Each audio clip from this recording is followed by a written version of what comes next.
Reconhecimento de padrões. Algumas perguntas de metodologia socrática nesse vídeo foram feitas primeiramente pelo autor do livro em 1966. Esta é não mais apenas uma exposição de ideias do autor, Carl Sagan, mas também uma exposição científica. Indo agora ao assunto, os nossos cérebros, desde que nossos olhos podem enxergar, ou seja, na idade de bebê, o cérebro desde o início é capaz de reconhecer um rosto humano. Esta é uma das habilidades dos bebês que é inata. Tudo isso é graças aos milhões de anos de seleção natural.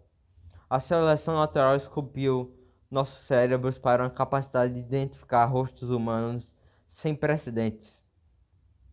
Como efeito colateral de ter uma habilidade tão alta nesse quesito, às vezes nós enxergamos rostos humanos onde não existem. O caso mais típico mitológico global é de ver na lua o rosto de um homem. Alguns autores do ocultismo colocam em seus livros como eles enxergam rostos em várias coisas da natureza, dizendo assim que só existem duas explicações para isso: a prova do Criador ou a prova de civilizações extraterrestres ou antigas. Pelo que vemos, esses autores do ocultismo atribuem uma intencionalidade aos rostos. Outros autores do ocultismo que dão as mesmas afirmações às vezes estão sob efeitos de alucinógenos. Certamente existe uma explicação mais simples para estas identificações de rostos que os ocultistas tanto veem, seja sob efeito de alguma substância psicoativa ou não. A primeira explicação foi dada, que é o efeito colateral da nossa capacidade inata de reconhecimento de rostos humanos. Mas vamos para outros exemplos. Uma berinjela, como mencionado no livro, era muito semelhante ao rosto de um apresentador de TV de reputação moral baixa. Devemos atribuir a essa berinjela uma intencionalidade.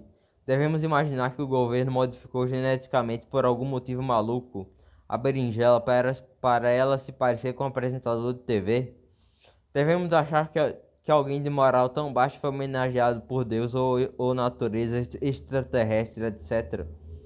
Acredito que não. Acredito que a possibilidade mais plausível é que existem tantas berinjelas que seria até mesmo difícil não encontrar uma semelhante a uma figura humana.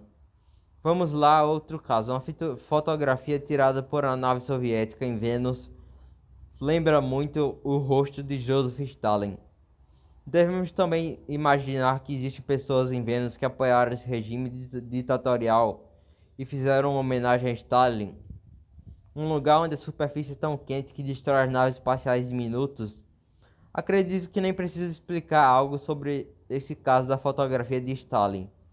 Uma vez ocorreu de um tortilete se parecer com uma figura religiosa, mas por que um milagre aconteceria em algo tão passageiro e, acima de tudo, sem utilidade prática? Depois da viagem na Lua, foi especulado por amadores civilizações na Lua. Algumas fotografias da Lua lembram formações de engenharia, mas sabemos muito bem que pessoas que pousaram na Lua não encontraram nada do tipo. Nosso cérebro é muito bom e ao mesmo tempo muito ruim ao reconhecer padrões. Os aglomerados de estrelas visíveis a olho nu, a eles foram dadas várias representações de figuras animais, humanas e divindades. Até nossa galáxia Via Láctea, o nome tem derivação grega como sendo o leite dos seios de uma deusa da Grécia Antiga. Por isso esse nome lactose e Via Láctea. Em inglês a relação é maior ainda. Milk Way, caminho leite, fazendo uma tradução grosseira. O autor do livro fala como viu a cabeça de um monstro nas nuvens quando estava em um barco. Uma vez aconteceu que vi rapidamente um coelho em uma rocha iluminada por luz vermelha e estava à noite. Sabemos que os olhos do coelho têm reflexo vermelho à noite. Quando os cientistas mapearam as primeiras 100 milhões de estrelas, enxergaram um padrão de um homem palito, como se uma criança estivesse desenhando a galáxia.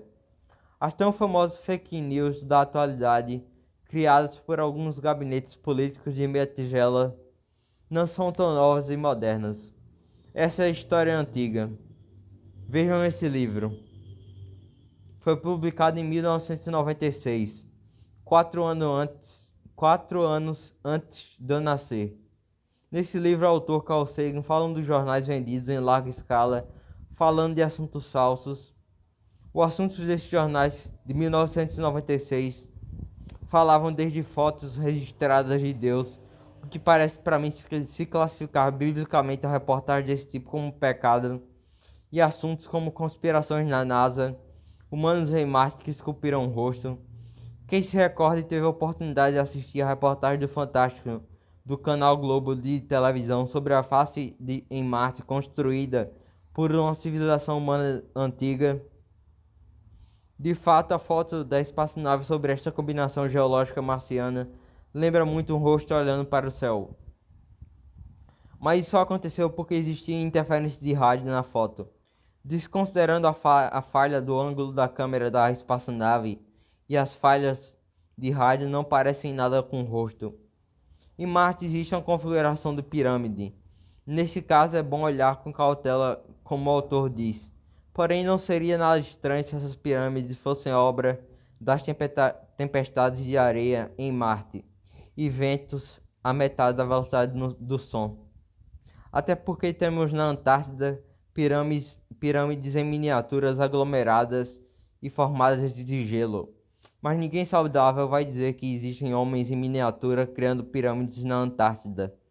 O autor enfatiza que os jornais de pseudociência eram vendidos em larga escala em 1996 e também deixou claro que em sua caixa postal muitas pessoas que compravam esses jornais acreditavam em tudo, e a minoria só comprava por diversão e gostava de ver baboseiras.